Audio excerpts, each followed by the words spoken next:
টাকা পাঠাই দেবে। নাম হচ্ছে প্রতিবন্ধী স্কুল রক্তদাতা প্রতিষ্ঠান ব্লাড ফাউন্ডেশন।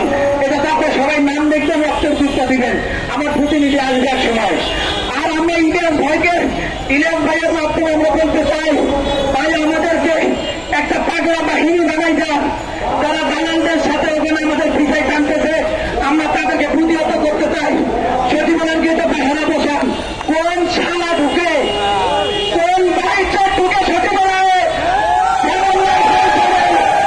কোন অনুমতি ছাড়া, সমন্বয় পয়সা অনুমতি ছাড়া কোন বাইচার ঢুকে মারলাম। যদি ধরতে পারেন আমাকে খবর দিবেন, আমরা চলে যাবো একটা গ্রুপ। কারণ এই কুর্সিটার জন্য আমাদের দেরি হচ্ছে। আর আমি উপরস্থ সার্জিসকে বলতে চাই, আমরা আপনার সাথে যুক্ত ছিলাম। আমরা জুলাই যোদ্ধা। জুলাই সভা থেকে এটাই লিখেছিল, শিক্ষকরা না খেয়ে থাকবে, জাতির কারিগররা না খেয়ে থাকবে। আমি হাসনাত আব্দুল্লাহকে বলতে চাই, ভাই তুমি একাই বন্ধন করিও না, আমাদেরকে সাথে নিও।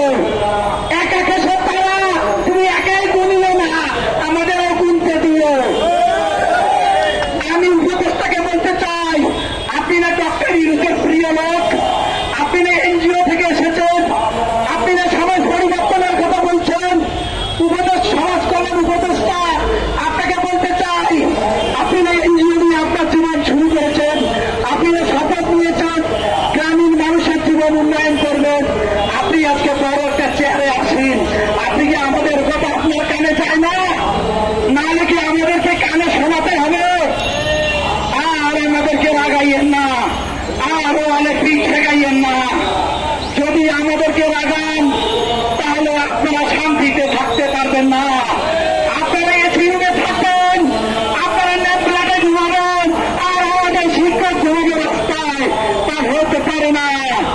ওই বৈষম্য বিধি বৈশাখ, ওইসব ভাইরা দেখে যাও বৈষম্য কাকে বলে। কেউ পাচ্ছে পে স্কেল, কেউ পাচ্ছে বাড়ি ভাড়া বেশি, আমরা কিছুই পাচ্ছি না।